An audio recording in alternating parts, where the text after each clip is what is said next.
ada satu ayat Al-Quran yang Allah sebutkan itu, ya kan, di surah Al-Anbiya, surah ke-21 ayat ke-27.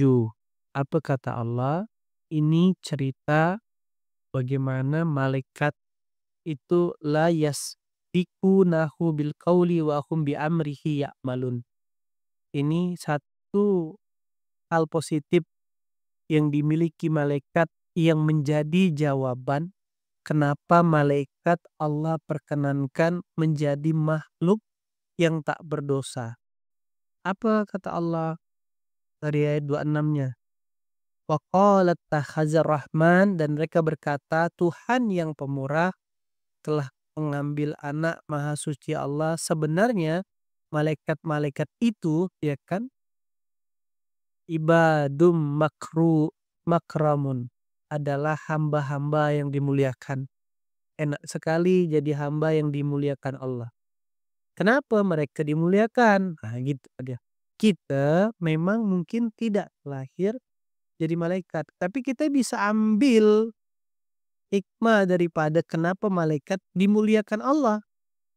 Kenapa? Ya kan? Malaikat dimuliakan Allah karena mereka itu tidak pernah mendahuluinya. Maksudnya siapa? Malaikat tidak pernah mendahului Allah dengan perkataan, dan mereka hanya mengerjakan perintah-perintah Allah. Artinya mereka hanya mengerjakan tindakannya, kegiatannya, kesibukannya, aktivitasnya itu hanyalah untuk menjalankan apa yang Allah mau. Disitulah kelebihannya. Nah, maka jika kita ingin dapat kemuliaan mendekati, maka yang bisa dilakukan adalah memastikan semua aktivitas kita ada keterlibatan Allah. Melakukan semua aktivitas kita, apa yang kita rencanakan hari ini, itu berarti sesuai dengan apa yang Allah mau.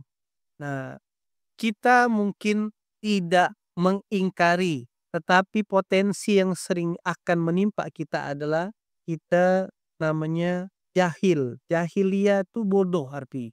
Kenapa disebut namanya Abu Jahal? Bapaknya kebodohan. Kenapa dia bodoh? Karena kepintaran yang dia gunakan justru untuk menantang Allah, untuk menentang kebenaran. Makanya disebut kata jamak daripada jahal, banyak bodohnya.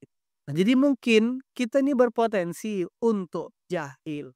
Kenapa? Coba lihat, pernah enggak ketemu ayat Quran yang itu ternyata perintah, yang ternyata akhirnya malah sering kita langgar, menganggap itu bukan dosa. Makanya doanya, ya Allah ampunkan dosa besar hamba maupun dosa kecil hamba, sengaja atau tidak sengaja.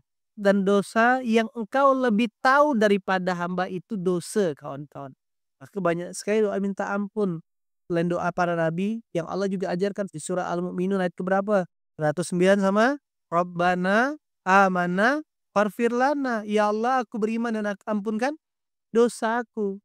Nah, makanya Rasulullah tuh minimal 70 kali beristighfar dalam sehari.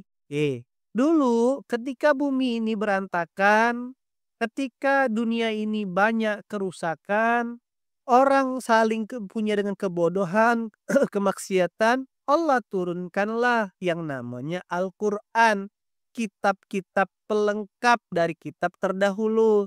Dengan itu Allah menyebutkan, satu, dengan Quran kau dimuliakan, dua, dengan Quran kau dapat petunjuk, tiga, dengan Quran tak ada lagi rasa takut dan rasa sedih, empat, dengan Quran kau dapat bisa menjadi penguasa di muka bumi. Begitulah tawaran dari produk yang bernama Al-Quran ini. Tetapi kita yang sudah punya Al-Quran, sudah dikasih di tangan kita Quran, jauh dari kemuliaan, penuh dengan kebimbangan, hidup dalam kesedihan, dalam kekurangan, kegelisahan.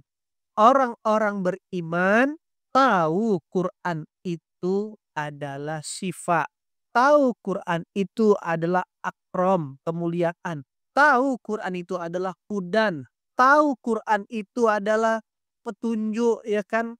Tapi ternyata setelah saya lihat di surah An-Nisa ayat 82 dan di surah Muhammad ayat Tapi das ini 24, Allah kalimat Akbar. sindiran Allah, Huzur "Afala taun daya yatadabbarunal Qur'an," itu bukan langsung kepada orang harus kafir. hai Itu lah disematkan Allah harus untuk nafe orang munafik. ingat dong salah Pertanyaannya na gitu udah rukla explore daya Quran da belum? da